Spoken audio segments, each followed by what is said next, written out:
কি কাকুন দিদি, কার প্রতি আপনি বেশি দুর্বল? কি বলতেছো তুমি আমারে? কারো প্রতি আমি দুর্বল না? মিথ্যা কথা বললো না। একবার জুয়েল ভাই, একবার টিটু ভাই আপনার মনে উকি মারছে কাকুন দিদি। আপনি কাকে বেছে নেবেন ও দুজনের মধ্যে থেকে, তাই নিয়ে আপনি দিশাহারা। এত যাতে জানো যে আমি দিশাহারা, তুমি একটা সমাধান বলে দাও। এই দুইজনের মধ্যে থেকে কাকে আমি গ্রহণ করব, তার একটু উপায় বলে দাও।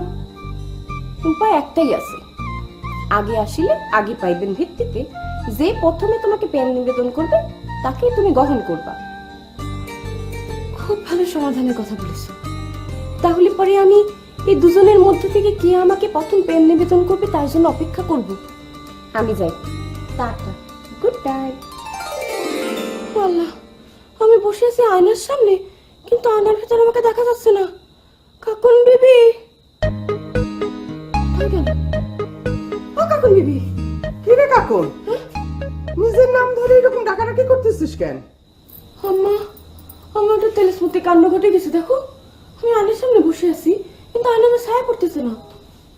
তোর মাথায় কি সিট হয়েছে? একটা মানুষ আয়নার সামনে বসে থাকবে আর ছায়া পড়বে না? ওই যে দেখ দেখ, ওই যে তোর ছায়া পড়েছে, আমারও ছায়া পড়েছে। মাথা গরম হয়েছে তোর, দাঁড়া তেল মাখাই দি।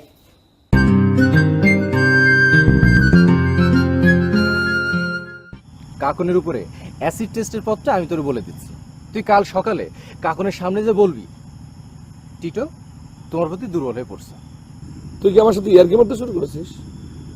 কাকনের সাথে প্রেম করবো আমি, আর তারে গিয়ে বলবো যে তুই তার প্রতি উইক হয়ে পড়েছিস। এইটাই তো অ্যাসিড টেস্টে বেটা। নীল লিটমাস পেপারে অ্যাসিড দিলে লাল হয়ে যায়, আর লাল লিটমাস পেপারে অ্যালকালাইন দিলে নীল হয়ে যায়। তুই আমার এই কেমিস্ট্রি বোঝাতে শুরু করলি কি জন্য? আমি কি জন্যে কাকনরে গিয়ে বলবো যে তুই তার উপরে উইক হয়ে পড়েছিস?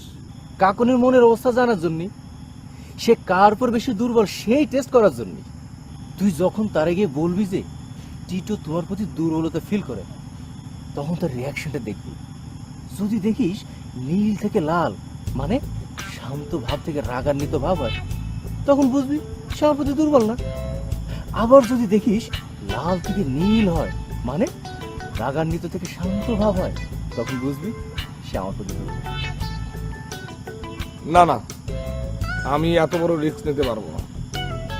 লাল থেকে নীল হলো না নীল থেকে লাল হলো সেটা আমি বুঝতেও পারবো না। মাঝখান থেকে তারা জানানো হয়ে যাবে না যে তুই তার প্রতি দুর্বল। এটা বিরাট রিস্ক। তার সাথে আমার এই কেমিক্যাল উইপেনই কাজে লাগাতে হবে।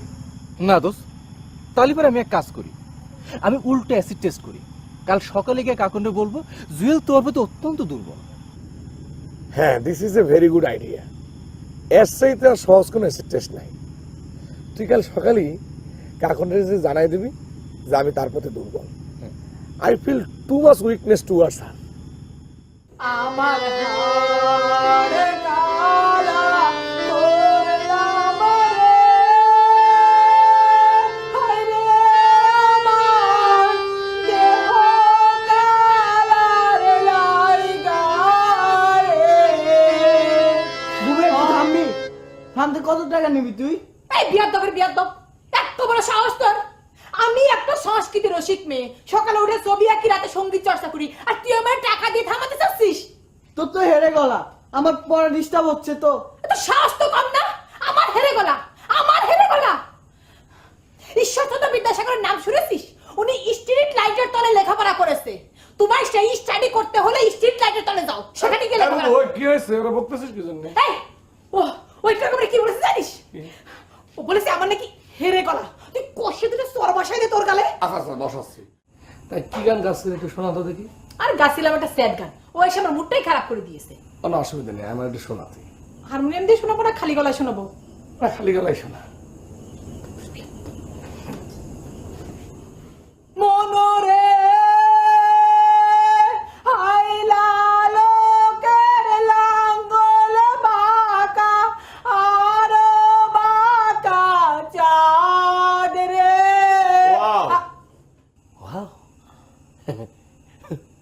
তুই তো সঙ্গীতে একটা ব্যাপক বিপ্লব সাধন করে ফেলেছিস।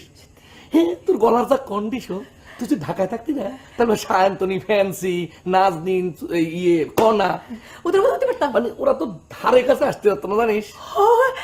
শুরু হয়ে গেল পাম মারা, এবার পামে ফুল হোক। ওই তোর উপর ধরে মেরে পড়ে খাই, তোর আমি পরে দেখ পারি। ও ভাই, ওই একটা বিষয় নিয়ে আমি তোর উপর একটু এংরি হয়েছিলাম, কিন্তু এখন আর তোরে বকাঝকা করবো না। তুই শুধু ওই কাকনের রূপের প্রশংসা করে ওরা যে প্রিয়াঙ্কা চোপড়া করেছিস না, এই কথাটা বলিস নি। ও যে ওর মারে বলেছে ওর মা আমাকে আচ্ছা মতো ছেড়েছে, এই কাজটা করিস না ভাই। আচ্ছা ঠিক আছে, আজীবনে বলবো না। ওকে, গুড রে ভাই, গুড। আরেকটা গান শুনবি নাকি?